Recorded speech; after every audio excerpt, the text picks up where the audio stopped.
Welcome to Rose and Gary's Italian Adventure.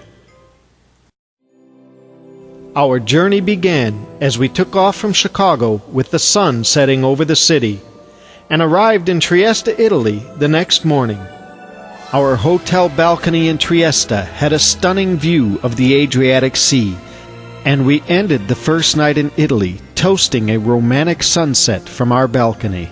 The next morning, while I headed out to work, Rose was off to play. She caught the ferry at the dock outside of our hotel. It took her past the Miramar Castle and on to explore the city of Trieste.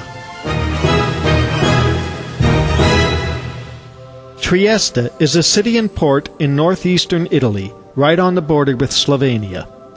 Trieste is located at the head of the Gulf of Trieste on the Adriatic Sea.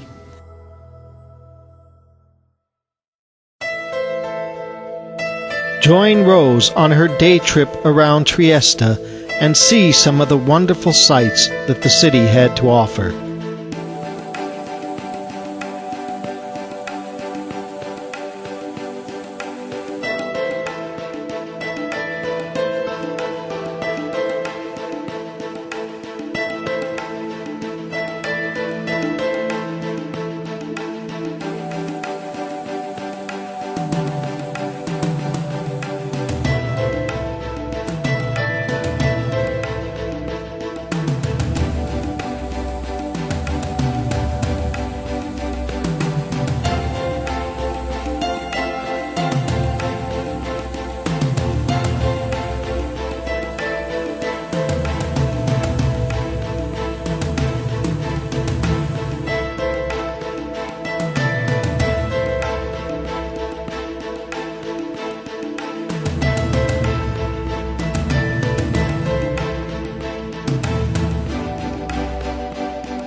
After the workshop in Trieste was over, we took the train to the city of Padua.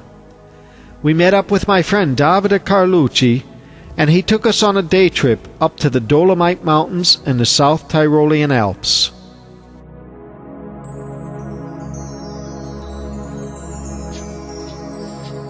The Dolomite Mountains are not a result of tectonic plate activity. Rather, they are the coral reefs of an ancient seabed that are now exposed. Nestled in the Dolomite Mountains was a little village that Pope John Paul II loved to vacation in. We stopped to explore the town square that the now deceased Pope held Mass in.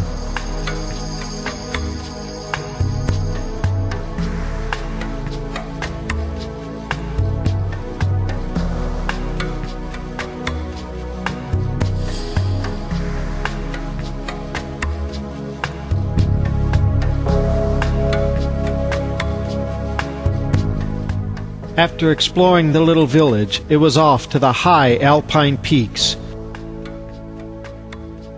where as a young man, Davide used to mountain climb. The view was fantastic, and the sun coming through the snow reflected a deep aqua color. Here you could see the stratified layer of the coral reef beside Rose and me.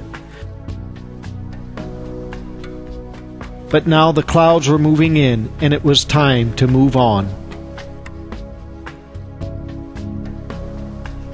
We drove to another alpine town nestled high in the mountain peaks. It was the town of Cortina, and it was absolutely gorgeous. The buildings were picture perfect with flowers outside of every window. The streets looked like a Hollywood set, with the mountains looming in the background like giant sentinels looking down on the town.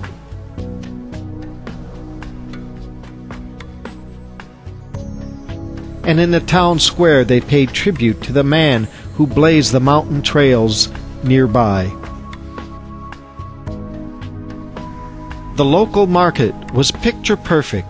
It looked like it was straight out of a Hollywood movie set. It was just beautiful. But it was back on the road, headed towards another alpine treat. Davide drove us deeper into the Tyrolean mountain range, until we reached an isolated alpine valley. This lush green valley had very few houses and was sparsely populated. The inhabitants of this area spoke a rare dialect of the ancient language of Latin and ran a wonderful cafe, the Pre di Costa. Inside the cafe it was toasty warm. We had a lunch of a wonderful home-cooked meal with fresh ingredients gathered from the mountains, while outside young boys played ping-pong and the cat slept lazily by.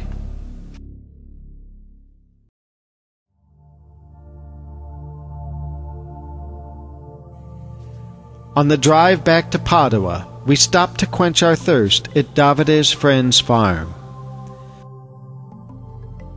This was the view from their front door and the view from the side.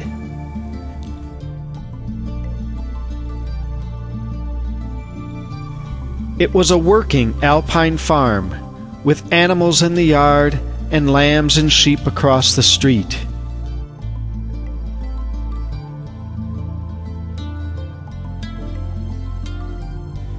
In the barn, they had a cow for milk.